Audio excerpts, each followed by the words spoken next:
എനിക്ക് ജീവൻ കിട്ടിയാൽ മതി, എനിക്ക് എൻ്റെ മോളെ നോക്കണം. അപ്പോഴും ഞാനത് തന്നെ പറയാറ്, എനിക്ക് എൻ്റെ മോളെ നോക്കണം, എനിക്ക് അവളെ നല്ല ഇതിൽ നോക്കണം. ആ ഒരു ഇത് മാത്രമേ എനിക്കിപ്പോഴും അത് തന്നെ ഉള്ളൂ. ഞാൻ എല്ലാവരുടെ അടുത്തും എനിക്ക് അസുഖം വന്നതിൽ ഞാൻ വിഷമിക്കില്ല. എനിക്ക് വിഷമിച്ചിട്ട് കാര്യമില്ല, ദൈവം തരുന്നതാണ്. എല്ലാവർക്കും അസുഖങ്ങളില്ലാത്ത ഒരാളും ഇല്ല. അതിൽ ചെറിയൊരു ഷുഗറെങ്കിലും ഉണ്ടാവും. നമ്മൾ ഹാപ്പി ആയിട്ടിരിക്കണം. ക്യാൻസറൊക്കെ പോവും. കാരണം ക്യാൻസർ അതൊരു പേര് മാത്രമേ ഉള്ളൂ. ഇതിലും വലിയ അസുഖങ്ങളുള്ള ആൾക്കാരുണ്ട്. എൻ്റെ മോൾക്ക് 1 വയസ്സ് ആയ സമയത്ത് ഞാൻ വന്നു തുടങ്ങിയതാ. അതിലും കുഞ്ഞിയെ പിള്ളേരെ കൊണ്ടുവരുന്നുണ്ട്. അവർക്കൊക്കെ വേദനകൾ പറയാൻ പറ്റുന്നില്ല. നമുക്ക് വേദനകൾ പറയാൻ പറ്റുന്നില്ലേ എന്ന് ചോദിക്കും ഞാൻ അവരുടെ അടുത്ത്. അതുപോലും പറ്റാത്തത് അവരനുഭവിക്കണില്ലേ. അവർക്കൊന്നും ചെയ്യാൻ പറ്റാത്തതുകൊണ്ട് അവരങ്ങനെ ഇരിക്കണേ. നിങ്ങൾക്ക് എന്ത് ചെയ്യാൻ പറ്റാതെ? നിങ്ങൾക്ക് കാലുകൊണ്ട് നടക്കാൻ പറ്റുന്നില്ലേ? ഈ അസുഖം പലർക്കും ഉണ്ട്, പല അസുഖങ്ങളുണ്ട്. തൊടാൻ പറ്റാത്ത ആൾക്കാരുണ്ട്. വേദന കൊണ്ട് നമ്മൾക്ക് അവരെ തൊട്ട് ഒന്ന് ആശ്വസിപ്പിക്കാൻ പറ്റാത്ത ആൾക്കാരുണ്ട്. അതുപോലെ ഒന്നല്ലല്ലോ. നിങ്ങൾ എന്തെങ്ങനെ ഇരിക്കണേന്ന് ചോദിക്കും ഞാൻ അവരുടെ അടുത്ത്. അവർ വന്നിട്ട് ഒരു മുക്കിലൊക്കെ ഇങ്ങനെ തൊപ്പിയൊക്കെ വെച്ചിട്ടിരിക്കും. ഞാൻ ഇന്നേ വരെ തൊപ്പി വെച്ചിട്ട് വന്നിട്ടില്ല ഹോസ്പിറ്റലിലേക്ക്. അത് നമുക്കത് എനിക്ക് വെക്കാൻ തോന്നിയിട്ടില്ല. അപ്പം എന്നോട് വെക്കാൻ പറഞ്ഞു കഴിഞ്ഞാൽ ഞാൻ ചോദിക്കും, എന്തിനാ തൊപ്പി വെക്കണേ?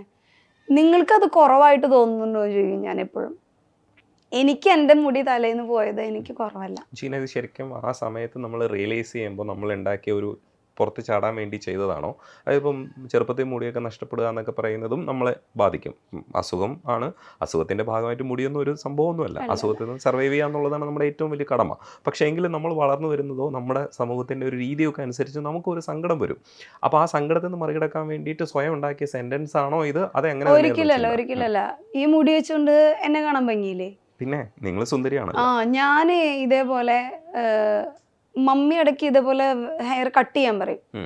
അപ്പോൾ മമ്മിയോട് ചോദിക്കും, ഇതെന്തിനാ മമ്മി ഞാൻ കട്ട് ചെയ്യണേ?